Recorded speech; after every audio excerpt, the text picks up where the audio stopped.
I'm William Cooper, and you're listening to the Hour of the Time. Well, you know, so many things are going on right now. I really have a lot of things that are on my mind, but I'm going to save them for Monday. There's one thing that you should be doing, though. You should all be faxing, writing, calling the White House, because the bill just passed limiting or eliminating the ability to do these late-term, what they call partial live birth abortions, where they literally take a child that's almost ready for a natural childbirth, cut into the back of its head after turning it around and pulling it 3/4 of the way out of the mother's body, suck the brains out of the baby's head, and claim that they're doing this to save the life of the mother. I've talked to many physicians over the last few days, and I have done everything possible that I can do to find any medical condition that would call for this type of an abortion to save a mother's life, and not one single medical expert can give me one single illness. It's just clear-cut murder. Bill Clinton's stance on abortion is that there should be no limitations. It should be granted at the will of the requester, and so there's a possibility he could veto this bill.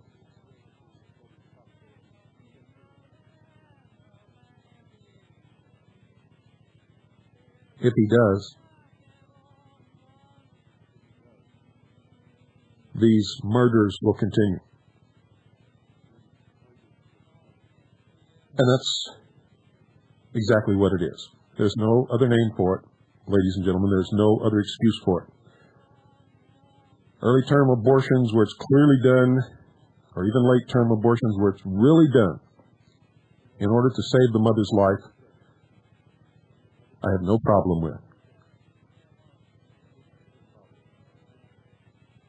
But this procedure is the most horrible, cruel, inhuman thing that I have ever heard of in my life. And if you've been listening to this broadcast for very long, you know how much I love children. So I'm going to please, and if I have to, I'll get down on my knees and beg you, sincerely, to do everything within your power to make sure that this bill is passed and signed into law by the President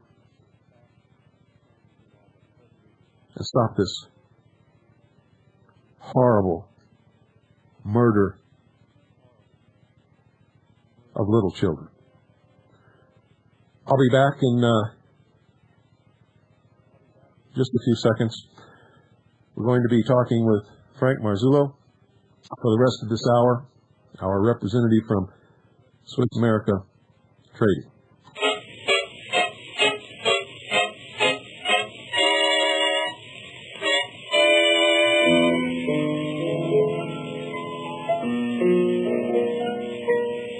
Gee, but it's tough to be broke, kid. It's not a joke, kid. It's a curse. My luck is changing. It's got from simply rotten to something worse. Who knows, someday I will win too. I'll begin to reach my prime. Now though I see what our end is, all I can spend is just my time. I can't give you anything but love, baby, and that's the only thing I've plenty of, baby. Give me one, be sure to find happiness, and I guess all those things we've always tried for. Gee, I'd like to see you looking swell, baby. Diamond bracelet, Woolworth doesn't sell, baby. Till that lucky day, you know darn well, baby, I can't give you anything but love. I can't give you anything but love, baby. That's the only thing I'll tell you. Baby, dream a while, baby. You should find a little bit of happiness, and I guess all those things that you know I'm fighting for. Gee, I'd like to see you looking swell, buddy. Diamond bracelet, Woolworth just don't sell, baby. Till that lucky day, you know darn well, baby, no, I can't give you anything but this.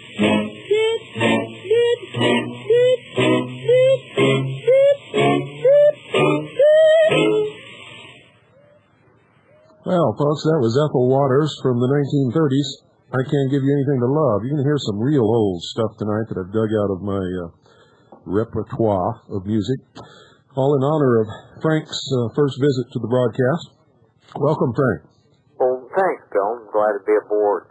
I've phoned into your program in the past on a few occasions. I've been an avid listener for a long time. Well, you know, you faxed me your bio and all of that kind of stuff, and I was going to give you a big rousing introduction, but you know, the story is so interesting. I would like for our listeners to hear it from your own lips. How did you get into all of this, and how did you get hooked into this broadcast, and how did you get tied up with Swiss America Trading? Well, it pretty much started when I moved out to Arizona. I'd grown up in Cleveland, Ohio. Just, you know, your general labor type work in a very ugly city where you learn a lot about life, and usually the wrong side of the tracks kind of stuff. It's a hard lesson, but for the times that are coming, a very good one. Came out to Arizona. I had done a lot of mountain climbing out in the West. So I used my abilities and got attached to a search and rescue for the county of Coconino, which got me tied up with a lot of the deputies. And just as a fluke, I ended up trying out for a position there, and I got it. I went to the academy, did very well, second in my class, honor cadet, all kinds of accolades. Went back to my department, started, you know, really hitting the streets, doing what I thought was a bang-up job, and what turned out to be a bang-up job. I started running into things that I didn't like. It was rather disturbing, the trends that I saw, the denials of certain things, and I started learning some stuff about what is now referred to as the patriot community. People that would be arrested, and then all of a sudden they'd go to see the judge, and they weren't around. You talk to the sergeant. Oh, you don't really know about that. You're not going to deal with those kind of people. Because where the assignment I was looking to go for was down in Sedona, where you really didn't have that. but in the Flagstaff area, there is, to this day, a very significant patriot group, and quite a few sovereign citizens. But they never really wanted to tell me what that was all about. And as time progressed, I came into some certain situations where it's like, no, this is not good. At $8.50 an hour, I don't mind taking certain calculated risks. But to go out there and have your life risked for stupidity and for politics was just untenable. So I ended up going down to the Phoenix area, getting involved with a family business that subsequently had some fallings out with my brother and my father. But then the whole Waco incident happened. And I looked at that and it's like, no, this is wrong. Something about this is seriously wrong. I have a friend in federal law enforcement. I was able to get one of the early copies of the affidavit and search warrant. And just my, academy background and the training that I'd received, that affidavit did not even establish reasonable suspicion, let alone probable cause. So this got me looking into some things and talking to some friends that got me listening to your program. And like you pointed out, and I'm the consummate skeptic, check everything out. So I spent a lot of time at the law library checking it out with the whole pale horse in my hand, going through public law and matching things up.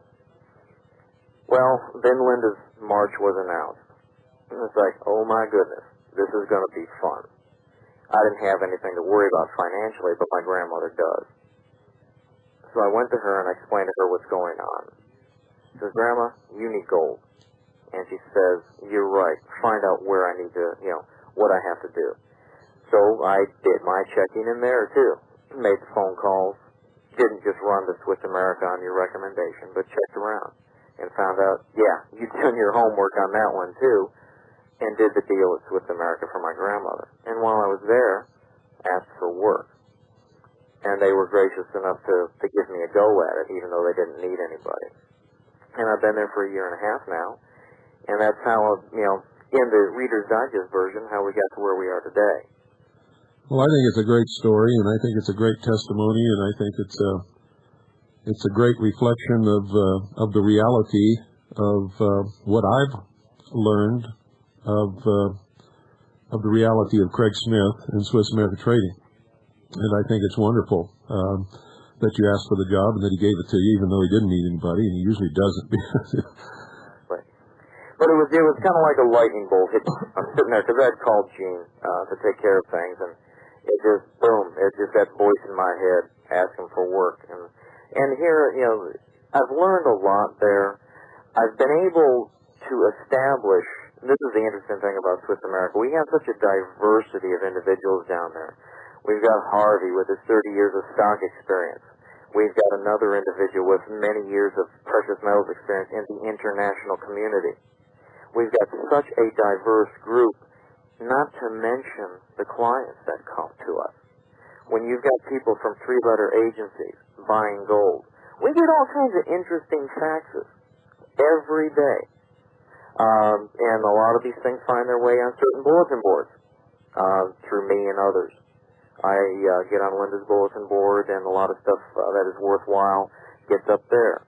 We're able to do a lot of networking at Swiss America, putting the appropriate people together to help combat what's happening and make a difference. So we're more than just your precious metals brokerage firm. We're out there on the front lines with everybody, getting something done about what's happening. That's right. You know what I think is really good is that you started with him. You'd never done this before. No. You were actually in the market because you had studied the situation and the economy as it stands and had decided that you have to do something to protect your family. Exactly. And in the process, you got a job. Exactly. And what have you learned over the last year and a half? I'm really curious about that. Well, I've learned quite a bit from a political standpoint. I've also done a lot of reading, a lot of the material that you recommend, Scarlet and the Beast. I just finished Holy Blood, Holy Grail. Primarily what I'm looking to learn is the historical aspects and how the factions fight amongst themselves, and what we can anticipate to occur. But what's more important and what's interesting is the personal contacts we make. Find out about the Betancourt family of Latin America, which is in essence the Rothschilds of Latin America. Right. Okay, I'd never heard that name before, so now here's something else to check out. But the things that we've learned is it's getting extremely close to erupting. It will indeed manifest itself through financial chaos, through fiscal calamity. Now, exactly what form that will take, that's open. Because, it's like a chess game. Just because you've committed a piece to this particular spot on the board doesn't mean you can't withdraw it and move it somewhere else. There's several ways it can go right now. We were discussing that at our business meeting on Thursday. I mean, the reality is with the debt load that this nation has, in order to eradicate it, they could collapse the stock market and that would get rid of a good majority of it. The government's obligations and the Federal Reserve's obligations, or it could be through the new currency that's coming out. But what's bothersome is we got so many things coming together, coalescing at one point historically. Any one of them, will be a very serious problem. And all in 1996. Exactly.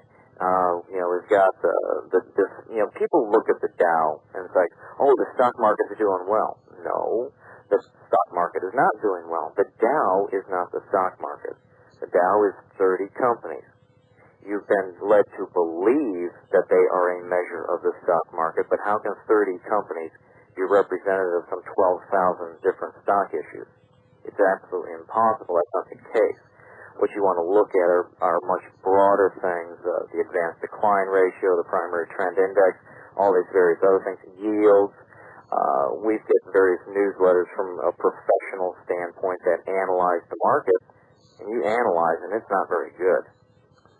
No, it's not good at all. And the portion that the public is looking at, they don't understand that doesn't represent the small investment stock holder. That represents huge multinational corporate investments. Exactly. The New World Order companies. That's what composes the Dow Jones Industrial Average.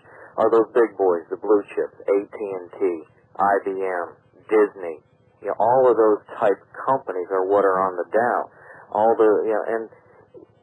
With the advanced decline ratio, what that means is more stocks are going down or being sold versus being bought. Well, the general trend for the last 2 months has been downward in the advanced decline ratio. So, more money is fleeing other stocks and appears to be going into the Dow component stocks.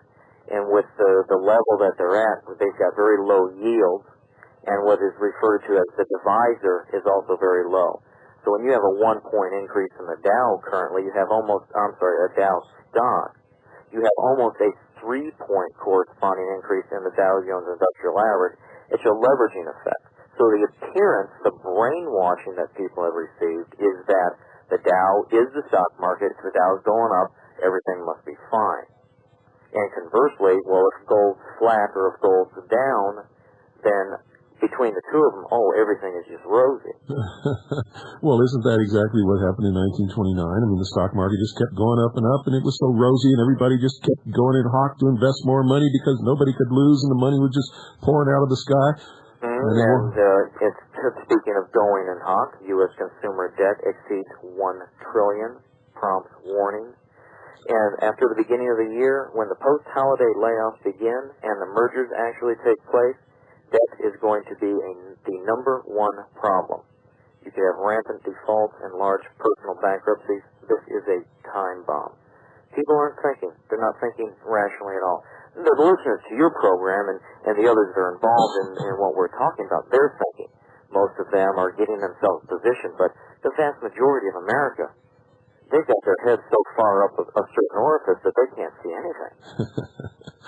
And they are going to get burned and burned badly. In our last issue of Veritas, we referred to that as taking the position of the dominant culture. Yeah, that's a very good way to put it.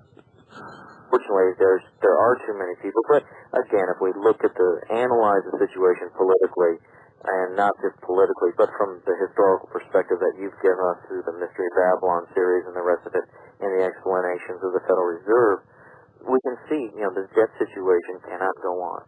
They have reached a point where they can't afford to repay the interest, let alone even start working on the principal. That's correct. It's impossible, so it's got to be eradicated somewhere. Will the Federal Reserve ever go away?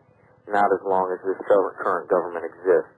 What makes it even more impossible to reconcile in your mind once you understand how it works is the fact that the money doesn't exist. Oh, exactly. It's not there. It's created by making bookkeeping entries and pumping paper out of a printing press. But people have been so brainwashed that they accept it as value.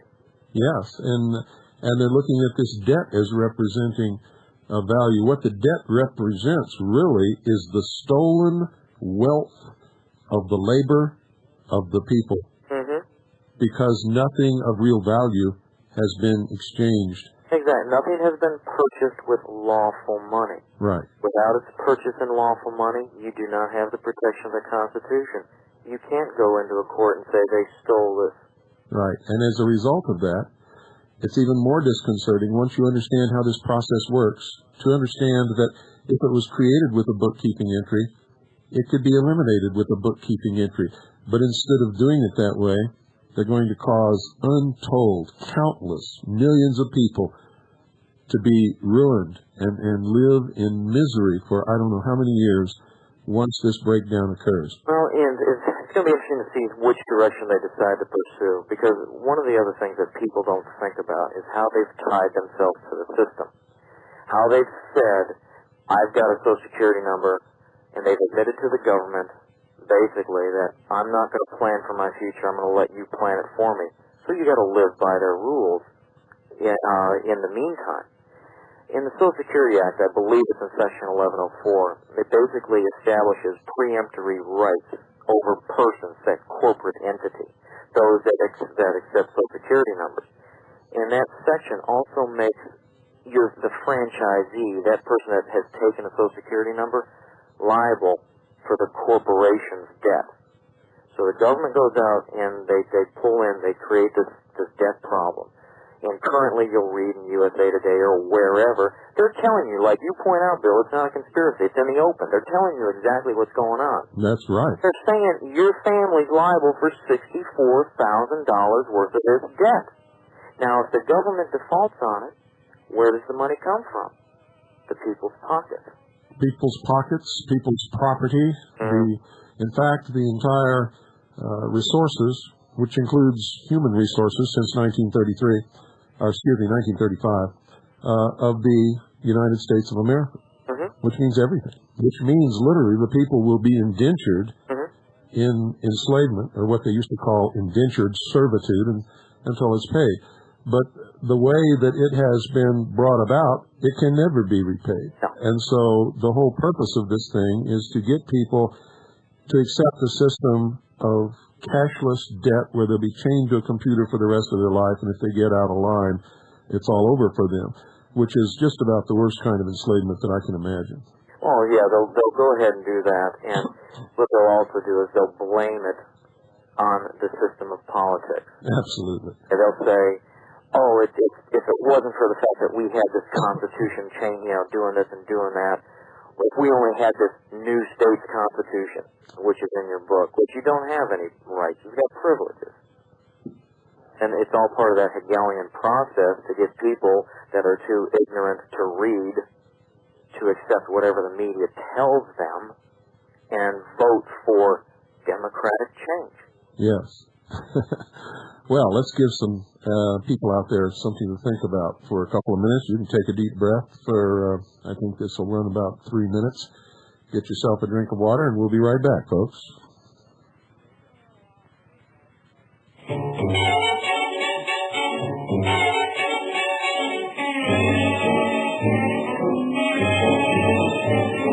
Have you seen the well-to-do upon Lenox Avenue, on that famous thoroughfare with their noses in the air, high hats and colored collars, white satin, $15, spending every dime for a wonderful time. If you're blue and you don't know where to go to, why don't you go with Harlem Red?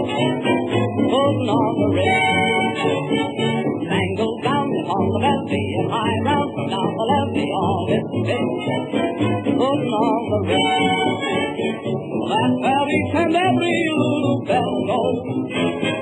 Every Thursday evening with her swell bow, rubbing elbows, come with me and we'll attend their jubilee and meet and spend their last 2 minutes putting on the red.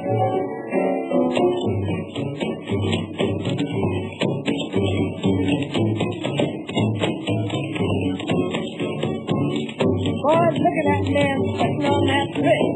You look at him, I can.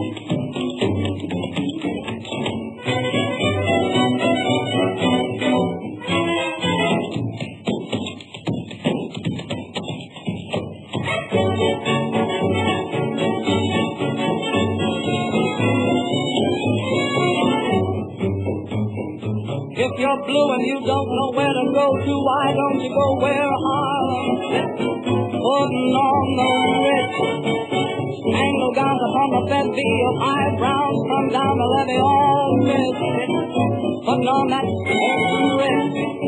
That's where each and every little bell goes. Every Thursday evening with her swell bow, rubbing elbows, come with me and we'll attend their jubilee and see them spend their last bit putting on the red.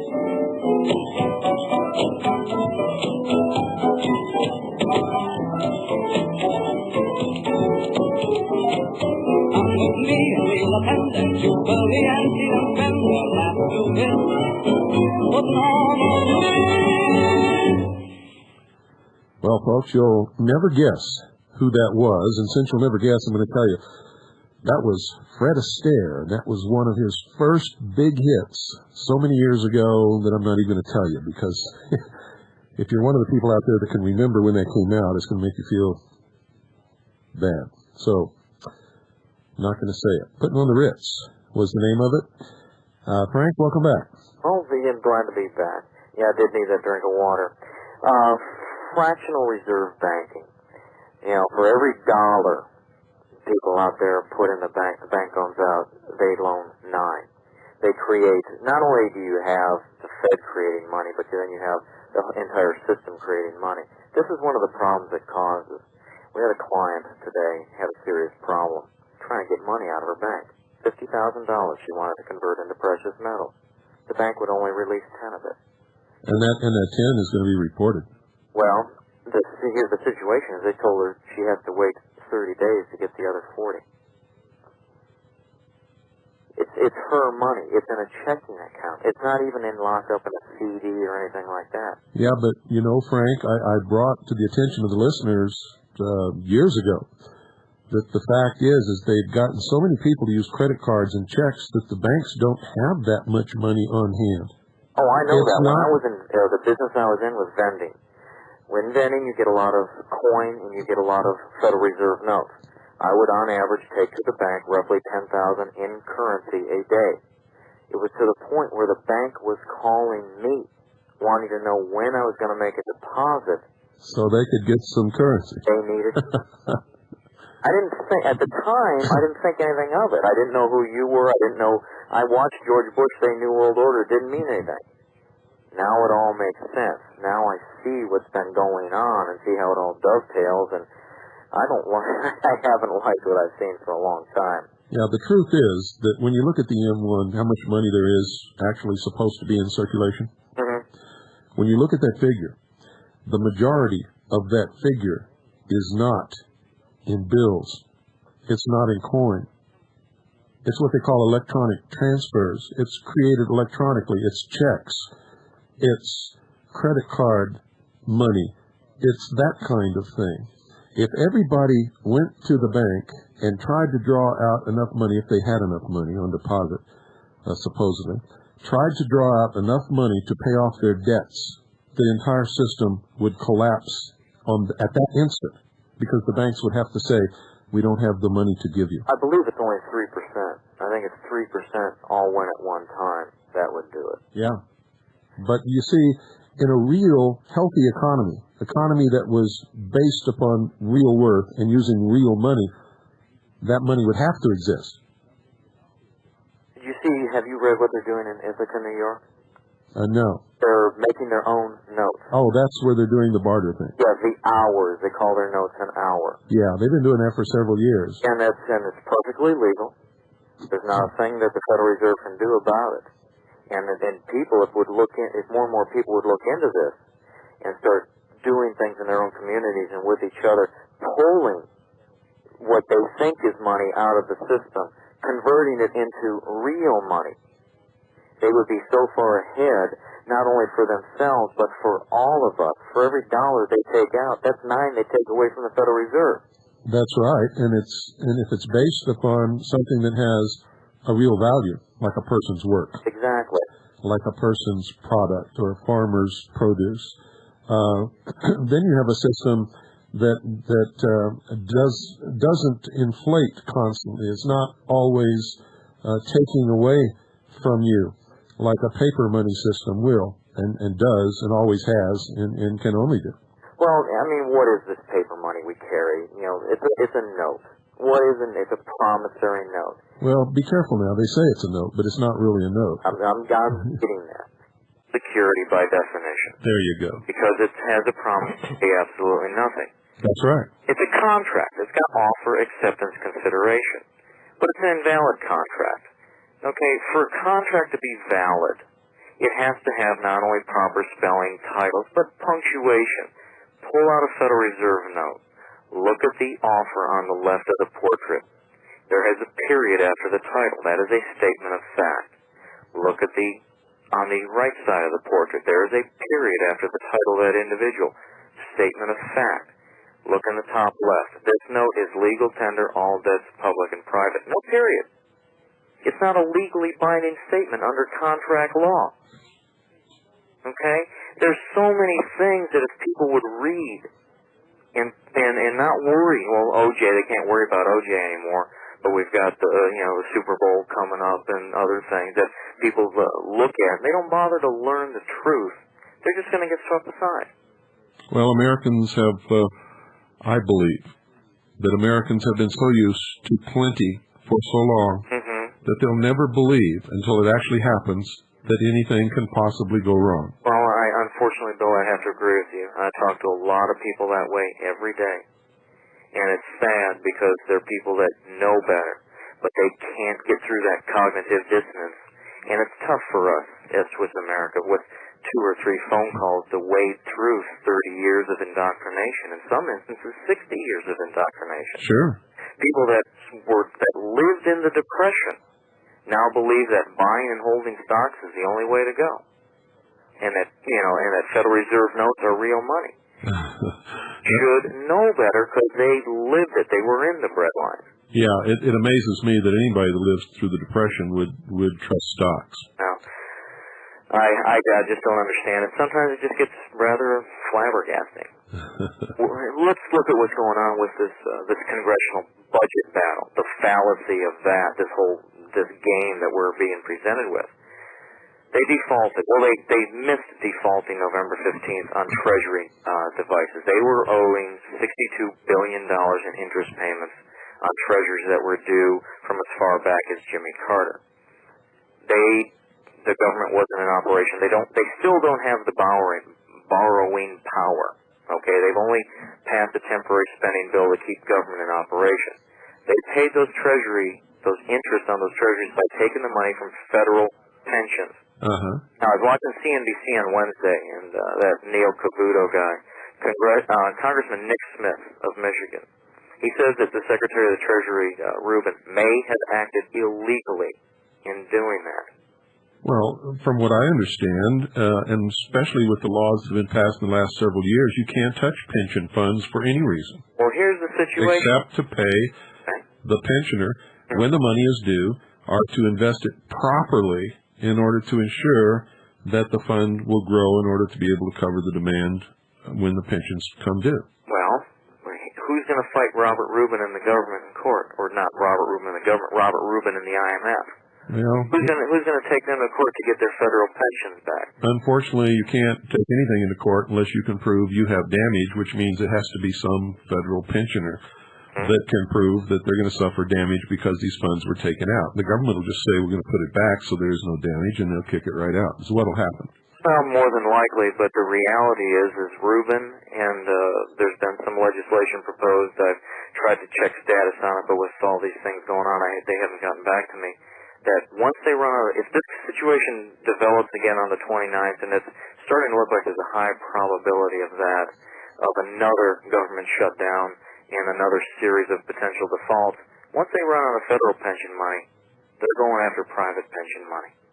There was legislation introduced to exactly allow that, to allow the Secretary of the Treasury to manage the cash position of the United States as he saw fit. Now, it all goes down to status at law. When people take a Social Security number, they've changed their status at law. When you derive a benefit from the government, you've changed your status. Sure. Waived rights. The same applies with your retirement money. Yes, there's laws in place, but in the fine print of that contract is, well, it's tax deferred. You've waived certain rights to it. We're the government. We need it. We're going to take it and use it. We'll give you this IOU. We'll worry about it down the road. That's the facts. Okay, people aren't thinking. They're not looking to what's been done in the past. And they just think, oh, I'll just go ahead and trust the government. Okay, it just absolutely amazes me. People will... Every time I hear somebody say trust the government, even if I know they're saying it in the context that you are, it just cracks me up. I know, and what's amazing is people will look at wages and they will get incensed. They will look at Ruby Ridge. They will get incensed. What you talked about early at the start of the program about this abortion thing, they will get incensed. But when you're talking about their money, they trust the government.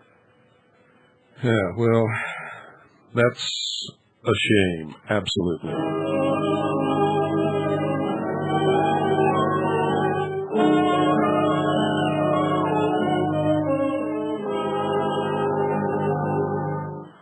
They used to tell me I was building a dream, and so I followed them on. When there was earth to plow or guns to bear, I was always there, right on the job. They used to tell me I was building a dream, with peace and glory ahead. Why should I be standing in line, just waiting for bread? Once I built a railroad, I made it run, made it race against time. Once I built a railroad, now it's done, brother, and it's paradise. Once I built a tower up to the sun, brick and rivet and lime. Once I built a tower, now it's done, brother, and it's paradise. Once in khaki suits, gee, we looked swell, full of that Yankee doodly-dum. 500,000 boots went slogging through hell, and I was the kid with the drum. Say, don't you remember, they called me Al. It was Al all the time. Why don't you remember, I'm your pal. Say, buddy, can you spare a dime?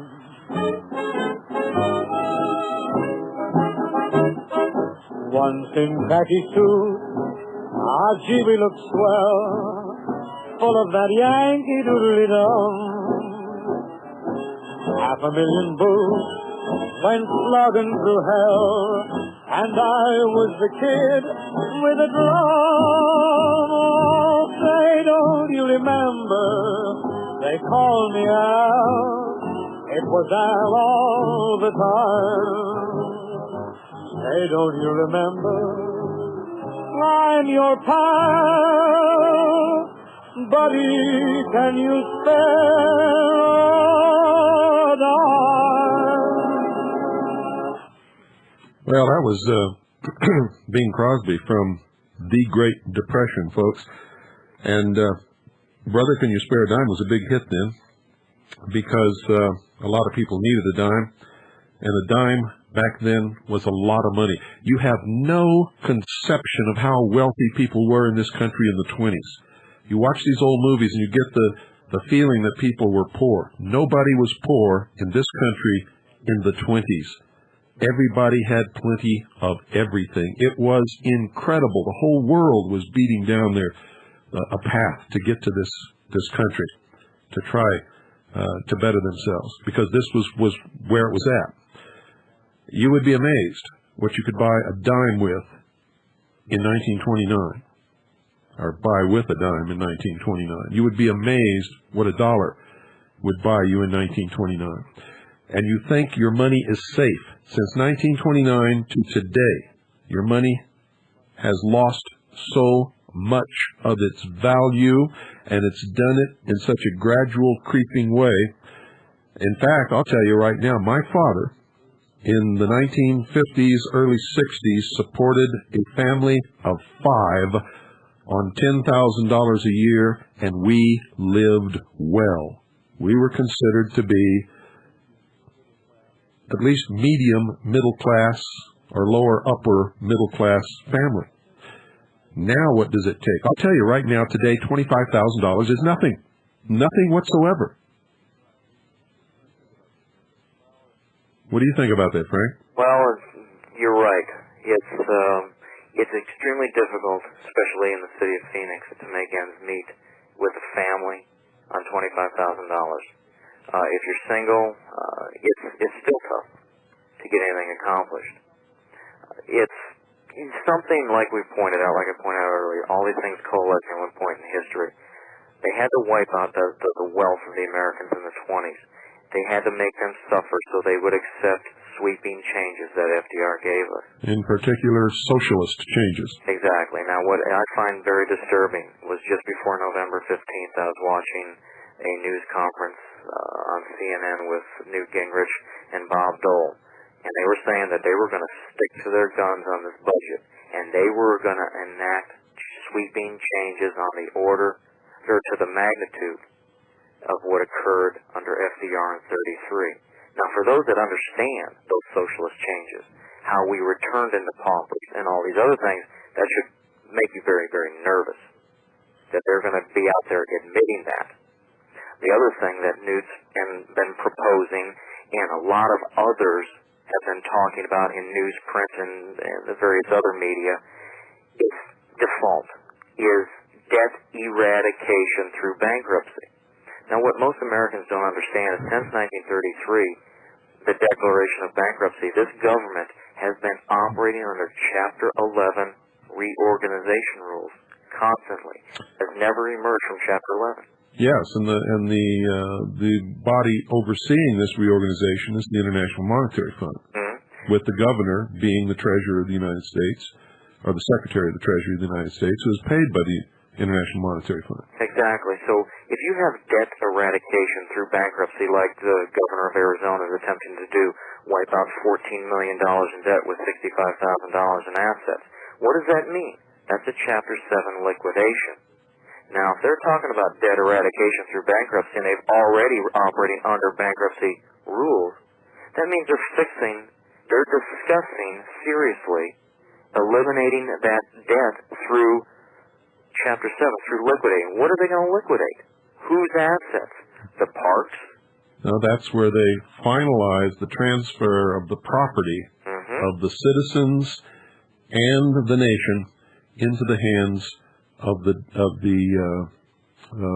holders of the debt. And if you can't come up with your portion of the debt, you give up your property. That's right. And then they turn around and rent it to you. Exactly. If you haven't paid for it in lawful money, you don't own it. You think you bought that vehicle because you basically eliminated your debt obligation? No. Did you buy it with lawful money and have a bill of sale proving that? No, then you don't own it. People don't know the law. They They don't understand. They don't want to learn. Again, when we talk to them about money, they get immediately defensive. And I don't blame them to a degree. I mean, we all work very hard, and things are extremely difficult to come by. But we're there trying to help people and trying to get them prepared for what's coming, and all they want to do is look at the Dow and think the stock market's the place to be. It's totally backwards line of thought. Yeah. By the way, before we go any further, I want to tell everybody that, because I know people are going to ask, Gene Miller has left Swiss America Trading. He was not fired. He left on good terms. He saw an opportunity for himself, and he took it. And I just want to take this time, because Frank is going to be taking Gene's place, and I think this is the time to do it. I want to thank Gene Miller for all of the time that he spent with us on this broadcast and for all the help that he has given all of you out there who have dealt with Gene.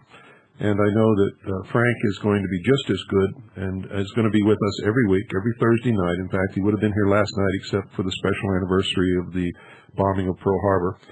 And we'll give you the same wonderful attention and the same help and the same commitment of time and energy that Gene did, and maybe more. So I just wanted to make that statement so that everybody will know what's occurring here. Gene has moved off to do his own thing, and which is what just America's all about. That's what America's all about, realizing the great dream. Exactly. And Gene's a fine man. Like I said, he's the one who brought me to America. He's the one who took care of me initially. He'll do well, and we wish him the best, all of us at Swiss America. How do you spell your last name, Frank, for our listeners out there? M-A-R, Z as in zebra, U-L-L-O. I'm the only Frank there, so that one's kind of easy. Okay, spell it one more time. You always have to do things like that twice on radio. Exactly. M-A-R-Z-U-L-L-O.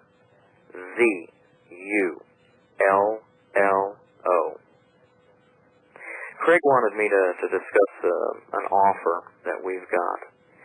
This is because of who we are and because of Craig's commitment in what we do.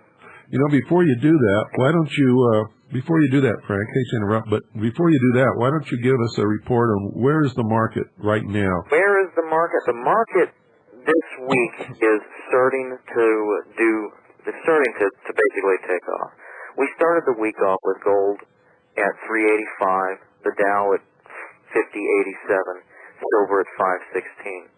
Throughout the week, we saw some very serious swings in both the Dow and in gold movement. Silver takes minor swings. Silver's primarily become industrial in nature, and it doesn't, and the same with platinum. We don't really pay attention to the movements there because that's going with people that are covering their shorts or whatever for automotive industry and the microelectronics industry. The Dow at one point in time today had reached a high of 5226, and then it slid backwards sharply to close at 5156 on the week. Gold was shoving back and forth. It's kind of interesting to watch because we have our screens in front of us that are updated constantly. So we see this $5 move immediately in gold, and then we'll see it get pressed down real hard, but it snaps right back. And it ended up closing on the week at 389.90. It actually broke above 390 today, which if you've been following the gold market at all, you understand that's a pretty significant move because it's been flat for a long time. But we do know it's been manipulated. There was an article in one of the more conservative periodicals. The country of Brazil has been manipulating the gold market extensively. It has some decent-sized underground reserves that it's constantly mining. It also has selling gold short under the market, basically betting that it's going to be down. So as gold rises in value, it will dump some of its recently mined product, pressing the market, realizing a better price for its gold, and then pressing the market down and making money on their short selling. So it's been a lot of games going on. On the Monday's Wall Street Journal, there was an interesting article, what's referred to as the lease rate for gold. For those individuals that made a bad call and need to borrow gold for delivery, they can borrow it from various entities, and they have to pay an interest rate on it, just like you would borrowing anything else. Sure. because the gold amount is constricting. The availability of gold is constricting, so these lease rates they hit historic highs. And the annual mine output continues to fall well below demand. We're seeing significant supply tightness. Now, we do know that the Fed will dump gold. We do know that various other nations have dumped gold, but they still need to maintain a reserve. Not that they're backing anything with gold, but it covers their butts. Yeah. Not only that, but I've predicted for a long time that when the market finally falls, and I mean falls, as the price of gold begins to rise to scary heights and people start to get panicky, they'll dump everything that they have on the market to cause the price of gold to go down to literally nothing. And then they'll buy it all back at that price as everybody panics and tries to save some of their money. And those who save their gold and silver at that point and don't panic and manage to keep it, you're going to be the kings of the market, I can assure you. But what people need to realize is not to wait for that occurrence, because they need to have it now. Absolutely, yes. They don't have it now, they're not going to be able to afford to buy it when it may be low, relatively speaking, but in the meantime, the dollars that they have now won't buy anything. They'll have used them all up just to buy a loaf of bread. Not only that, but when the price hits that low, the people in the world who dumped it will buy it back in such enormous lots that it's going to disappear very quickly. There won't be time for little people to get in on that and buy anything. Our person that now works at Swiss America that's been involved in international markets, the nations, there's 3 Arab nations that they've placed significant buy orders for gold, unlimited, whatever, and as much as can be delivered. There's tons. They want to take tons on delivery as soon as possible. Well, there's something else that's really scary. It's scary to me because I know what's going on. Other people may look at it as a big boom. But when you see that just in the last year, the stock market has increased by over 1,100 points, and it just went over 5,000, and it's already 20% towards 6,000. It's over 5,200 now. That's scary. It's a balloon. It's a balloon in its last stages. How high will it go? We don't know. And as I pointed out earlier, there is a leveraging effect there. But the reality is, again, it's a few dollars being swapped around, and it's a lot of exposure. Yeah. And it's all artificial. The rate it's going, as much as it's gained already, and it just hit 5,000, it could be at 6,000 in 6 months. It very well could be if we get that 6 months, going. Yeah, and it's all artificial, which means it's got to bust. It's a balloon that's going to pop, and when it comes down, people are going to get hurt. Why don't you talk about what Craig wanted you to talk about, and then we'll tell people how they can get in touch with you, because we're coming up to the end of the hour. Craig's come across, again, because of who he is and the respect that he has in this area. He's come across a very significant series of coins, the year 1909. It's a very tough coin. For those people that are looking for quality, that are looking to have something that's going to grow for them significantly above and beyond just your average gold, this is the type of thing for them. Because Craig was able to obtain these, he's also able to offer them at a significant savings. Now, in the car industry, it's what's referred to as back of book. What is a recommended market on these, we are well under the recommended market. And I would encourage people, if they've been talking to anyone at Swiss America, to call and find out the details on this 1909 offering, because they are significant. What coin is it? It is a St. Gaudens series, date 1909. It's a very low mintage year. It's a tough year to come by. In the grade 63, it's suggested the average market is $5,000 a piece. We're able to offer it at $3,000. We're back a book $2,000. That's what the kind of buying power and the kind of, the power, not power, that's the wrong word. I'm kind of at a loss for words right now. Kind of used them all up this evening. But just the respect that Craig is afforded, that when these kind of values come across, they're offered to Craig, and he is able to pass them on to our clients. Well, that's wonderful. Yes, it is. It really is one heck of it's a great coin. Matter of fact, how many of these do you have? I don't know. There's not very many because it is a tough date and they are going fast. Matter of fact, I sold 3 of them this week. Hope to sell 4, and I don't know how many more are left. They're a great coin for somebody that, again, who recognizes the value, who recognizes that the United Nations, the land that the United Nations was built on, Rockefeller Center, was financed during the Depression with the Rockefeller Rare Coin Collection. Yeah, that's true. And all those resorts in the Hamptons of New Jersey. That is true. With rare coins. Yeah. That the House of Rothschild started as a rare coin shop to the kings and queens of Europe. That's the importance that the wealthy place on this product.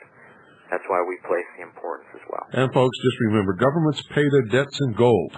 Always have, always will, because they know. They know what real money is. Exactly. And they know what real money is not. While they'll foist off the phony stuff on you, they insist on payments in gold. Well, how do our listeners get in touch with you, as if they didn't already know? But that's do the 1-800-BUY-COIN. But if you hate trying to figure out those numbers, it's 800-289-2646. And you just ask for your representative. If you've never spoken to anyone there, they'll make sure you get taken care of. And you get some information, find out more about these 09s and the Swiss America program in general. But this is one heck of an offering that we're able to pass on, and I'd surely like to see your listeners take advantage of it. And if you don't feel that you can put that much money into anything, call Frank or anybody else and talk to them about what you can afford and how you want to do it. If you want to do a little bit of money each month or whatever you want to do, they'll work with you, they'll help you, and they'll make sure that you can protect at least a part of your assets. And I think people should be thinking about more than a part of their assets at this particular time. Truthfully, I've got 70% of mine in metal.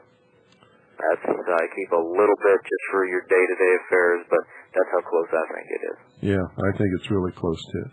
Well, Frank, I want to thank you for being our guest tonight and for all the wonderful information that you've imparted to our listeners. And I want to welcome you to the Hour of the Time team. You'll be here every Thursday night, folks, so pay attention. He'll be here every Thursday night for about 10 minutes, 5 or 10 minutes, to let you know what the market is and what's going on at Swiss America Trading and about the latest news. Thank you, Frank. Thank you, Bill. You have a great evening. You too. Good night, folks, and God bless you all.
Your tea, the memory of all that. Oh no, they can't take that away from me. The way your smile just beams, the way you sing off key, the way you haunt my dreams. No, they can't take that away from me. We may never meet again, on the bumpy road.